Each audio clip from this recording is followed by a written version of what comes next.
क्योंकि मैं लगातार इन्वॉल्व होता रहता हूँ और खुद को ढालता रहता हूँ।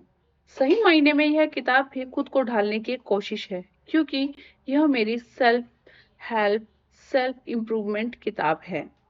बेहतर तरीके से एडेप्टेशन सीखना। एडेप्ट करने की अपनी काबिलियत डेवलप करने के लिए आपको पहले इन सवालों का ईमानदारी से जवाब देना होगा। क्या आप अपने तरीकों, विचारों, विश्वासों और विचारधाराओं के साथ मजबूती से खड़े रहते हैं? क्या आपको ठीक ढंग से काम करने के लिए आपके आसपास की हर चीज को जानने और उससे कंफर्टेबल होने की जरूरत लगती है? क्या आपको लगता है कि आपका नजरिया, आपकी राजनीति, आपके करियर और दोस्तों का चुनाव सही है और जो कोई भी उसके इसके उलट सुझाव देता है वह गलत है? क्या आपको बदलना मुश्किल लगता है, भले ही आप जानते हो कि आपको बदलना ही होगा? इन दिए गए सवालों के आपके जितने जवाब हाँ में हैं, आप उतने ही ज्यादा अड़ियल होंगे। सच तो यह है कि हम में से ज्यादा लोग अड़ियल हैं। हमारे आइडियाज और ओपिनियन फिक्स्ड हैं। हमारी कुछ आदतें और बर्ताव हैं जिन्हें बदलना मुश्किल है। हमारा दिमाग सच में बदलाव से लड़ता है, क्योंकि इसके लिए हमारे पहले से सेट न्यूरल पाथवेज को रीवायरिंग और रीसेट करने की जरूरत होती है। अगर आपने लगातार 3 साल तक एंट्रेंस एग्जाम पास करने की कोशिश की और इसमें आप कामयाब नहीं हुए, तो आपको दोबारा सोचना चाहिए। शायद यह एग्जाम आपके लिए नहीं है और आपको एक अलग करियर की जरूरत है। अगर आप किसी रिलेशनशिप के लिए बेताब हैं, लेकिन दूसरे शख्स को इससे कोई फर्क नहीं पड़ता, तो आपको अडेप्ट करने की जरूरत है। उस रिश्ते का पीछा करना बंद करें और किसी और चीज या किसी और शख्स की तरफ कदम बढ़ाएं। अगर आपके कस्टमर किसी कॉम्पिटिटर के पास जा रहे हैं, तो आपको इसकी वजह पता लगानी होगी और बेहतर प्रोडक्ट और सर्विस के लिए अडेप्ट करना होगा। अडेप्ट करें या फेल हो जाएं, बिजनेस की दुनिया के एग्जाम्पल। बिजनेस को भी वक्त के साथ बदलते रहना चाहिए। केवल वही जिंदा रह सकता है जो अडेप्ट कर सकते हैं। ब्लैक ब्लैकबेरी या नोकिया, याद है? ये ब्रांड कभी भी मोबाइल फोन की दुनिया पर राज करते थे। मेरे बैंकिंग के दिनों में ब्लैकबेरी या बहुत बड़ा ब्रांड था। इसमें एक simple black and white screen थी, साथ ही एक छोटा कीपैड था जिसमें छोटे छोटे बटन थे। आपको इस पोर्टेबल डिवाइस पर ईमेल में मिल जाता था, जिससे आपको अपने डेस्कटॉप या लैपटॉप पर बार बार चेक करने की जरूरत नहीं पड़ती थी। बैंकिंग और कॉर्पोरेट एग्जीक्यूटिव्स ब्लैकबेरी के आदी थे। जब मैंने फुल टाइम राइटर बनने के लिए बैंक की अपनी नौकरी छोड़ दी, तो बैंक का ब्लैकबेरी वापस करना मेरे लिए सबसे दुखद था।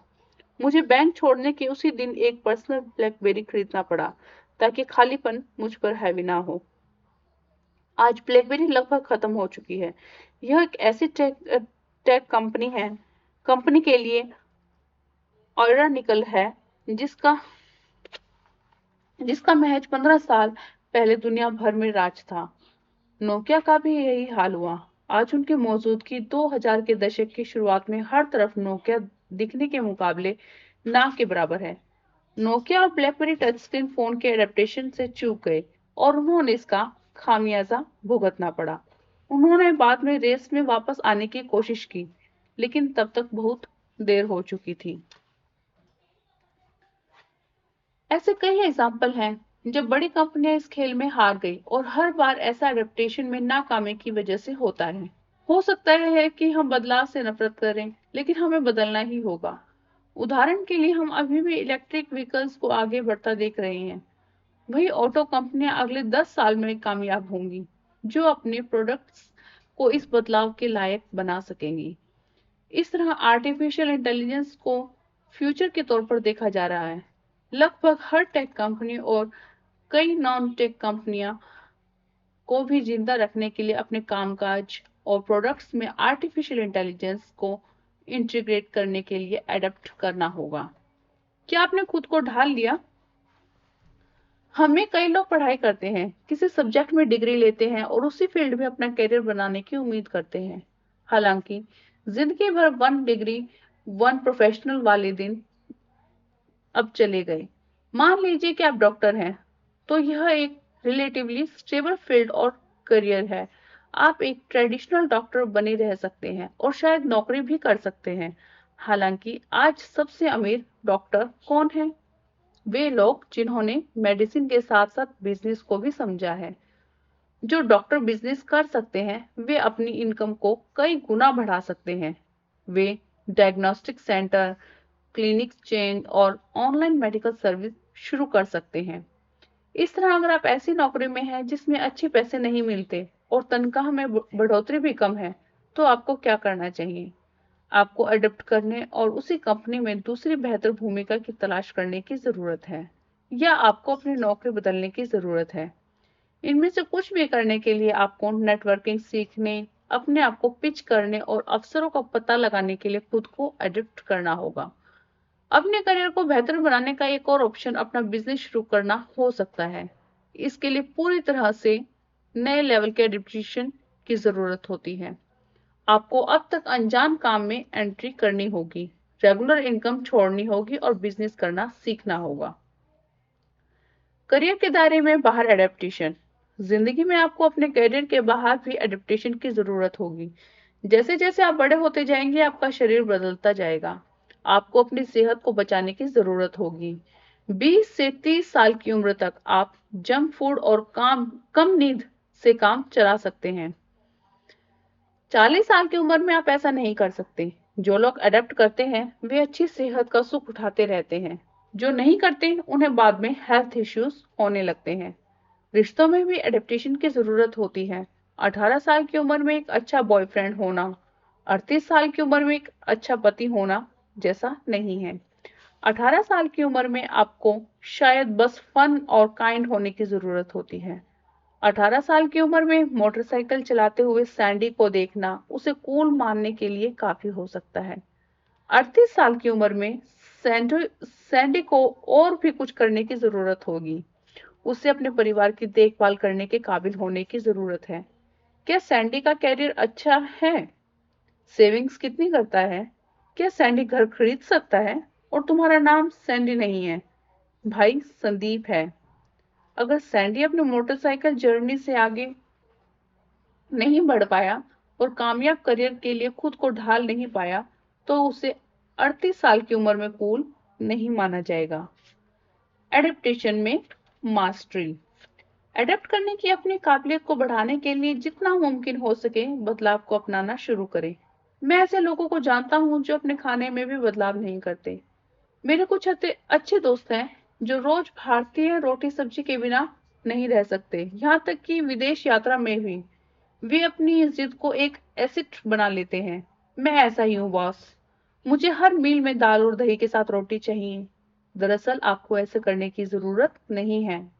आप बस इसके आदी हो चुके हैं और बहुत जिद्दी हैं, इसलिए आप पेरिस में भारतीय रेस्टोरेंट की तलाश कर रहे हैं। मैं ऐसे लोगों को जानता हूं जो भारत के किसी दूसरे हिस्से में दूसरे शहर में जॉब ट्रांसफर की सोच से घबरा जाते हैं। उत्तर के लोग दक्षिण में नहीं जाना चाहते और इसका उल्टा भी सच है। मुझे बस अपनी संस्कृति, लोग और भाषा पसंद है, वे अपने बचाव में यही कहते हैं। नहीं, आप बस बेहद अड़ियल और जिद्दी हैं। जॉब ट्रांसफर को सजा के तौर पर न देखें, इसे स्वीकार करें और उसे एक एडवेंचर मानें। कंपनी आपको किसी दूसरे डिवीजन में भेज रही है, ग्रेट, गो फॉर इट। वहां आपको कोई नहीं जानता, कोई बात नहीं, एडजस्ट कीजिए, नए दोस्त बनाना सीखिए। बच्चों का स्कूल बदल जाएगा, वे भी एडजस्ट हो जाएंगे और नए दोस्त बनाना सीख जाएंगे। जब भी जिंदगी में मौजूदा हालत में बने रहने या बदलने के ऑप्शंस आए तो बदलाव को चुनें। समय के साथ बदलाव आपको उतना डरा नहीं पाएंगे।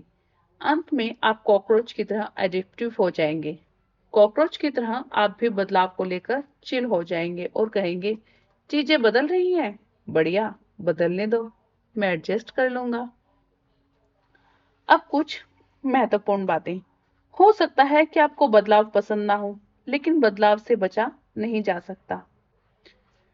नंबर 2, प्रकृति में या असली जिंदगी में सबसे ज्यादा अडेप्टिव जीव या व्यक्ति जिंदा रहता है। बदलाव को लेकर मन शांत रखें, इसे डरे नहीं, इसे एक एडवेंचर की तरह लें। कॉकरोच पृथ्वी पर सबसे ज्यादा अडेप्टिव प्राणी है।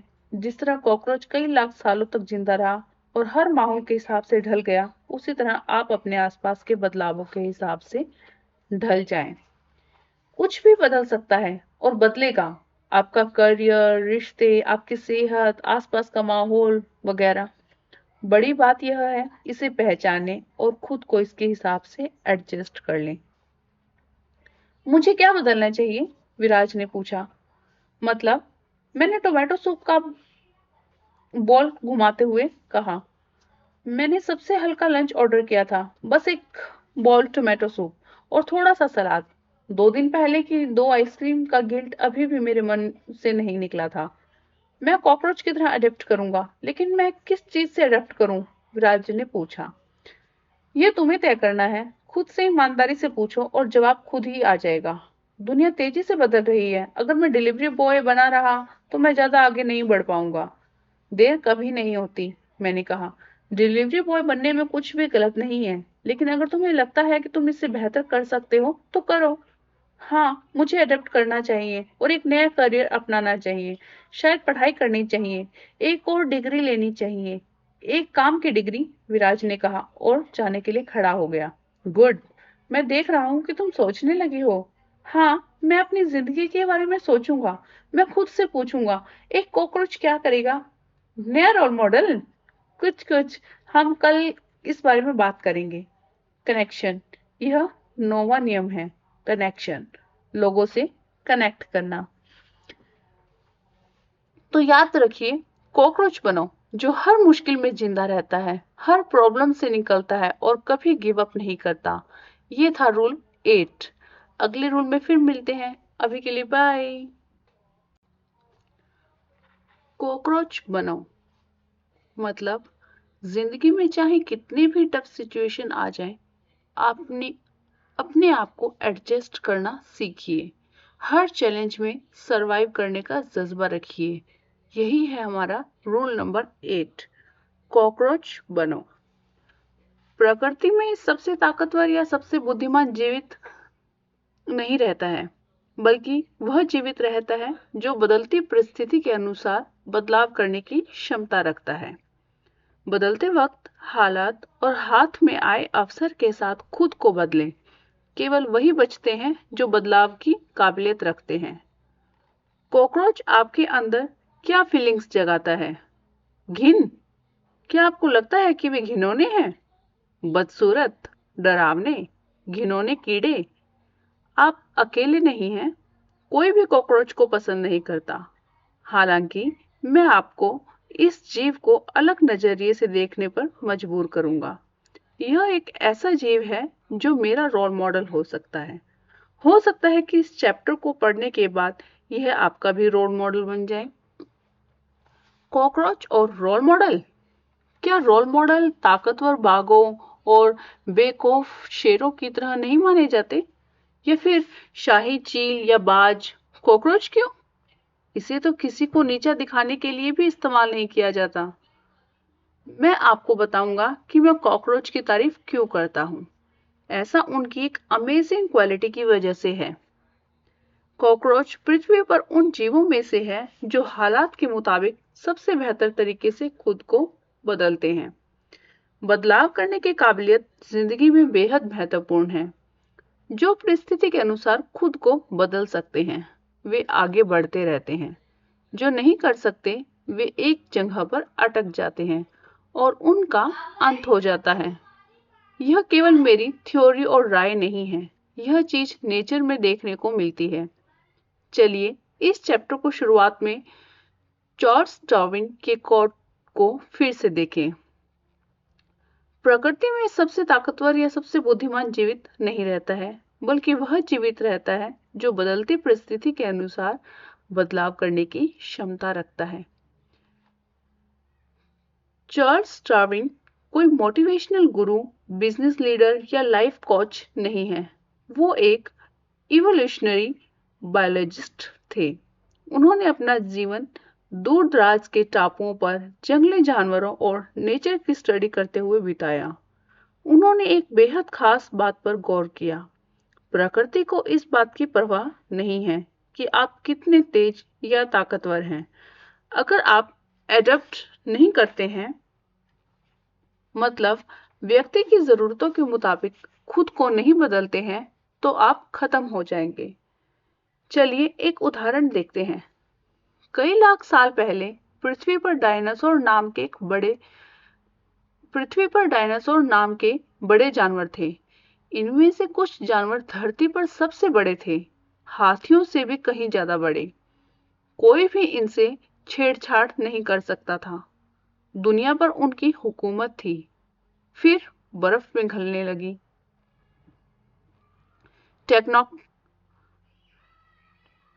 टेक्टोनिक प्लेट्स हिलने लगी और दूसरे कुदरती बदलाव हुए। डायनासोर नए माहौल में खुद को ढाल नहीं सके। अंत में वे खत्म हो गए। आज आप केवल स्पेशल इफेक्ट वाली फिल्मों में नकली डायनासोर देख पाते हैं। कॉकरोच भी कई लाख साल पहले मौजूद थे। वे तब भी थे, वे अब भी हैं। आज वे सिर्फ मौजूद नहीं हैं, बल्कि फलते फूलते हैं। आप उन्हें हर जगह पाएंगे। Kitchen, bathroom, car, restaurant, office, हवाई अड्डे और लगभग हर जगह। ऐसा इसलिए क्योंकि कॉकरोच खुद को ढाल सकते हैं और कहीं भी रह सकते हैं। जब उनका इन्वायरमेंट बदलता है तो वे डरते और घबराते नहीं हैं। वे बदलाव को लेकर शांत रहते हैं। यही एडेप्टिव एटीट्यूड है, बदलाव को लेकर शांत रहना। मुझे लगता है कि अपने आसपास के किसी भी बदलाव को लेकर कॉकरोच बस कंधे उचकाकर कहेंगे, दुनिया बदल रही है, लेकिन कोई बात नहीं, हम नहीं बदलेंगे। यह ठीक है, हम जंगल में रहते हैं, अब हमें गुड़गांव में रहना है। कोई बात नहीं, हम एडजस्ट कर लेंगे। या हम पत्ते और कीड़े खाते हैं, अब हमें अनाज खाना है। कोई बात नहीं, हम एडजस्ट कर लेंगे। कोई बात नहीं, हम एडजस्ट कर लेंगे। मुस्कुराहट के साथ कहा जाने वाला यही एटीट्यूड आपको जिंदगी में आगे बढ़ाता है। ज्यादातर लोगों को एडजस्ट करना या बदलना मुश्किल लगता है। कॉकरोच इसकी फिक्र नहीं करते। किसी भी कंडीशंस चेक करने का एक अच्छा तरीका यह देखना है कि वे ठीक से बच्चे पैदा कर रहे हैं या नहीं। किसी भी स्पीशीज की कंडीशंस चेक करने का एक अच्छा तरीका यह है कि वे ठीक से बच्चे पैदा कर रहे हैं या नहीं। कॉकरोच बहुत तेजी से बच्चे पैदा करते हैं। आपको उनके अंडे सोफे के गद्दियों के नीचे, अलमारी की दरारों में, किचन के कोनों में, बाथरूम में, यहाँ तक कि आपकी कार में भी मिल जाएंगे। गर्मी, बरसात या सर्दी, मौसम गर्म हो या ठंडा, कॉकरोच जहां भी होते हैं उनकी तादाद कई गुना बढ़ती रहती है। सोचिए, मल्टीनेशनल कंपनियां बेगॉन और हिट जैसे ब्रांड कॉकरोच को मारने के बिजनेस में हैं। उनके पास फैक्ट्रीज और ऑफिस हैं और मैन्युफैक्चरिंग, एचआर और अकाउंटिंग डिपार्टमेंट हैं। सभी का एक टारगेट है, इस दुनिया के कॉकरोचों को मारना। मैं सोचता हूँ कि जब उनकी कंपनी का कोई स्टाफ काम पर जाता होगा तो उनके बच्चे उनसे पूछते होंगे, पापा, माँ, आप कहाँ जा रहे हैं? मैं ऑफिस जा रहा हूँ या ऑफिस जा रही हूँ। उनका जवाब होगा, आप ऑफिस क्या करने जा रहे हैं? हम सभी कॉकरोचों को मारने की कोशिश कर रहे हैं। तो क्या वे ऐसा कर पाए? नहीं। कॉकरोचों को खत्म करने के लिए पैसे, संसाधन और लोगों को काम पर लगाने के बावजूद हम उनसे छुटकारा नहीं पा सके। सरकार कॉकरोचों को उस तरह से बचाती नहीं है जिस तरह से वह बाघों को बचाती है। वैसे बाघों की तादाद बहुत कम रह गई है। कॉकरोचों को बचाने के लिए कोई सोसाइटी या क्लब नहीं है, जैसे कि डॉल्फिन और हाथियों के लिए है। किसी को कॉकरोच पसंद नहीं है, हर कोई उन्हें मारना चाहता है, और फिर भी छोटे कॉकरोच इसे प्लेनेट पर जिंदा हैं। इंसान उन्हें हरा नहीं पाया है। उन्होंने खुद को बग स्प्रे के लिए भी अडेप्ट कर लिया है। स्टडीज से पता चला है कि उनका खून स्प्रे के हिसाब से ढल जाता है ताकि स्प्रे का जहर असर न करे। थोड़े समय बाद यह उनके लिए लगभग एक गिलास बियर की तरह हो जाता है। ऐसे दौर में जहां इतने सारे शाही और खूबसूरत जानवर प्रजातियां विलुप्त हो रही हैं, हमारे दोस्त कॉकरोच के साथ ऐसी कोई दिक्कत नहीं है। क्या अब आपका नजरिया कॉकरोच के लिए बदला? क्या आपके मन में इस प्रीटी कूल जीव के लिए इज्जत है जो आपको कुछ सिखा भी सकता है? मेरी स्कूल जिंदगी में कॉकरोच एटीट्यूड का इस्तेमाल। आर्मी स्कूल में होने का एक नुकसान यह है कि आपको या आपके दोस्तों को कुछ सालों के बाद स्कूल छोड़ना पड़ता है। छठी क्लास में जो आपके सबसे अच्छे दोस्त था, वो जब 8वीं क्लास में आपको छोड़कर चला जाता है, तो ये दिल तोड़ने वाली फीलिंग होती है। लेकिन सेना की जिंदगी ऐसी ही होती है। हमेशा ऐसा होता है कि आपके पिता को एक नए शहर में पोस्ट किया जाता है और परिवार को भी उनके साथ जाना होता है। मुझे स्कूल बदलने की जरूरत नहीं पड़ी क्योंकि मेरी माँ दिल्ली में काम करती थी और मेरे भाई और मेरी देखभाल करती थी।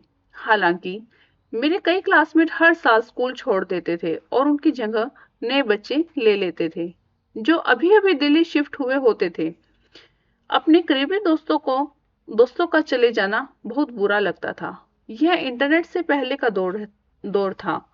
दोस्तों के चले जाने का मतलब था कि वे हमेशा के लिए चले गए। संपर्क में रहने के लिए कोई ईमेल, कोई व्हाट्सएप या वीडियो कॉल नहीं थे। हमें नए दोस्त बनाना और नए लोगों के साथ घुलना मिलना सीखना पड़ा। मुझे लगता है कि आर्मी कल्चर के इस अनोखे पहलू ने कई दूसरे लोगों के मुकाबले मुझ में बेहतर एडेप्टेशन एबिलिटी डेवलप की है। सेना के ज्यादातर बच्चे अच्छी तरह से एडेप्ट करना सीखते हैं। उनके पास अच्छे सोशल स्किल्स होते हैं और वे जल्दी से कहीं भी घुल मिल जाते हैं, जो बदले में उन्हें जिंदगी में अच्छा करने में मदद करता है। मुझे न केवल कुछ सालों में नए दोस्त बनाने थे, बल्कि मुझे अपने घर की ट्रोमैटिक सिचुएशन के हिसाब से भी खुद को ढालना था। अगर आप अपने माता पिता को लगातार लड़ते हुए देखते हैं, तो आप कैसे पढ़ाई करेंगे? तो कोई कॉकरोच क्या करेगा? वह पक्के तौर पर अपनी खराब किस्मत पर रोएगा नहीं। कॉकरोच यह नहीं कहेगा, मैं इस भयानक हालत में पढ़ाई नहीं कर सकता, जो मेरी गलती नहीं है। बल्कि एक कॉकरोच कोई रास्ता निकाल लेगा। वह कहेगा, हे भगवान, इतना शोर! मुझे अपने कानों के लिए कुछ कॉटन ढूंढना चाहिए। मैंने ठीक यही किया। मैंने अपने कानों में रुई के गोले डाले और पढ़ाई की। मैंने लगातार होने वाली बहस को नजरअंदाज करने के लिए एक सस्ते वॉकमैन पर म्यूजिक सुना। मैंने खुद से कहा, मैं जो किताबें पढ़ रहा हूँ वे मुझे इस दयनीय जगह से बाहर निकाल देंगी। मैंने यह नहीं कहा मैं घर के हालात के कारण पढ़ नहीं सकता। मैंने कहा मुझे घर के हालात के कारण पढ़ाई करनी है। ऐसा करके मैंने खुद को ढाल लिया। मैंने अपनी जिंदगी की कहानी को एक ऐसी कहानी में बदल दिया जिसने मुझे एक प्रोडक्टिव डायरेक्शन में आगे बढ़ाया। घर का माहौल मुझे आगे बढ़ाने वाली ताकत बन गया, जो दूसरे छात्रों के पास नहीं थी। मैं खुद खुशकिस्मत मानने लगा कि मैं एक अशांत घर से आया हूँ, वरना सब कुछ अमेजिंग और कंफर्टेबल होता तो मैं इतनी मेहनत करता ही क्यों? मेरे कैरियर में कॉकरोच एटीट्यूड का इस्तेमाल। Career adaptation, banking. मेरी पूरी करियर स्ट्रेटेजी, जो किसी भी तरह से परफेक्ट नहीं रही, को 2 शब्दों में बताया जा सकता है। Constant adaptation. मेरी पहली नौकरी हांगकांग में एक अमेरिकी इन्वेस्टमेंट बैंक में थी। मुझे आईआईएम अहमदाबाद में कैंपस से निकलते ही नौकरी मिल गई और मैंने कभी भी उस कल्चरल शॉक के बारे में नहीं सोचा जो मेरा इंतजार कर रहा था। मैं पहली बार भारत से बाहर गया था। हांगकांग की चीनी संस्कृति और बैंक में अमेरिकी संस्कृति एक झटके की तरह थी। हांगकांग में चाइनीज फूड हमारे यहाँ के इंडियन चाइनीज फूड जैसा नहीं है। यह बेस्वाद होता है और इसमें बहुत ज्यादा मीठ होता है। चीनी लोग भी पहली बार आपको उतने ही बोरिंग लग सकते हैं, क्योंकि वे सड़कों पर आपको ज्यादातर अनदेखा कर देते हैं। ऑफिस में मैंने पाया कि अमेरिकियों का काम करने का एक खास तरीका था। ऑफिस के घंटों के बाहर वे बेहद मिलनसार हो सकते हैं, लेकिन काम के दौरान वे पूरी तरह से रूखे और टास्क और टास्क ओरिएंटेड होते हैं। पर्सनल स्पेस, पॉलिटिकल करेक्टनेस और बातचीत के लिए कौन से टॉपिक बेहद पर्सनल है, इस बारे में भी उनके अपने प्रिंसिपल्स होते हैं। मेरे जैसे नए नए भारतीय के लिए यह उलझन भरा था। शुरुआती कुछ महीने में मेरी सभी कॉलेज बैचमेट जो भारत में हांगकांग में काम करने आए थे, वे अलग थलग और अकेला महसूस करते थे। हम एक साथ मिलकर घर की बात करते थे। हमने उन गिने चुने भारतीय रेस्टोरेंट्स की तलाश की जहां हमें दालें और चावल मिल सके। हमें किसी को भी हांगकांग या अमेरिकी बैंक में काम करना पसंद नहीं था। एक रात मुझे एहसास हुआ कि ऐसा नहीं चल पाएगा। अब मेरी जिंदगी हांगकांग में थी। अगर मैं हांगकांग में भारत के लिए तरसता रहा या अमेरिकियों से भारतीयों की तरह बर्ताव करने की उम्मीद करता रहा, तो मैं हमेशा के लिए निराश रहूंगा। फिर मैंने वही किया जो कॉकरोच करता, अडेप्ट, और कहा इट्स ओके, हम एडजस्ट कर लेंगे। मैंने भारतीय रेस्टोरेंट्स की तलाश बंद कर दी और लोकल डिशेस की तरफ रुख किया। कुछ हफ्तों तक चाइनीज फूड बिल्कुल भी अच्छा नहीं लगा, लेकिन अंत में मेरे टेस्ट बर्ड्स ने एडजस्ट कर लिया। मैंने अमेरिकी संस्कृति पर एक किताब खरीदी। अमेरिकी भारतीय माताओं के उलट होते हैं। वे कभी भी ये सवाल नहीं पूछेंगे कि आप कितना कमाते हैं या आपने अभी तक शादी क्यों नहीं की। मैंने अमेरिकी वैल्यूज और नॉर्म्स के बारे में सीखा, जैसे कि इंडिविजुअलिटी और आज़ादी। ऐसा कुछ भी नहीं कहना जो किसी के बारे में राय हो या उसके पर्सनल स्पेस पर हमला लगे। मैंने हांगकांग और अपनी नौकरी को एंजॉय करने की कोशिश शुरू कर दी। मुझे एहसास हुआ कि शहर वाकई खूबसूरत और एफिशिएंट है। यहाँ पहाड़, बीचेस और कंट्री पार्क हैं। आप सुनसान नेचुरल ट्रेल्स पर हाइक कर सकते हैं और रात में चहल पहल वाले इलाकों में पार्टी कर सकते हैं। मैंने यह भी पाया कि चाइनीज फूड में वैरायटी है, ठीक वैसे ही जैसे भारत में अलग अलग इलाकों का खाना अलग अलग होता है। कुछ रीजनल चाइनीज फूड डिशेस वाकई में बेहद टेस्टी हैं।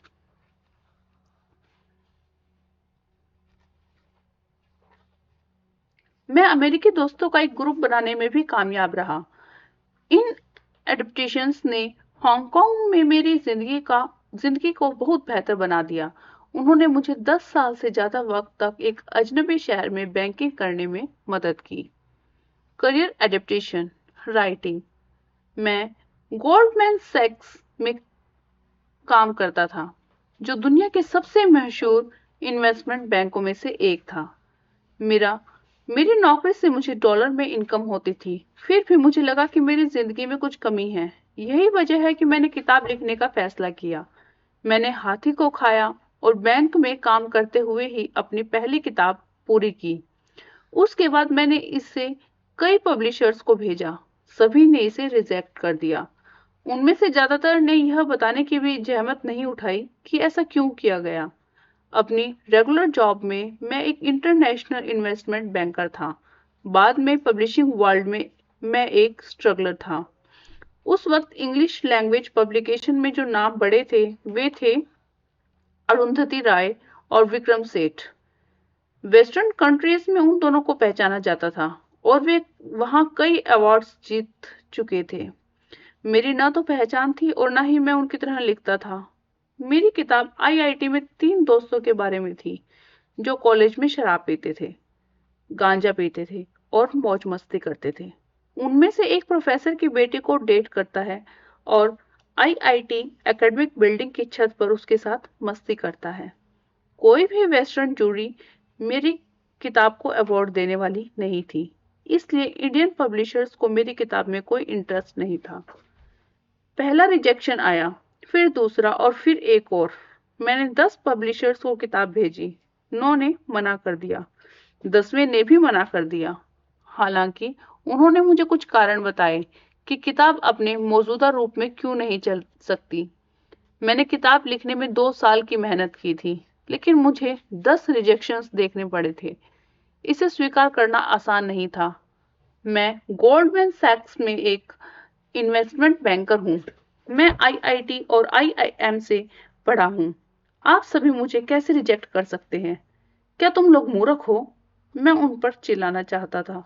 मैंने ऐसा नहीं किया, वैसे भी इससे कोई मदद नहीं मिलती।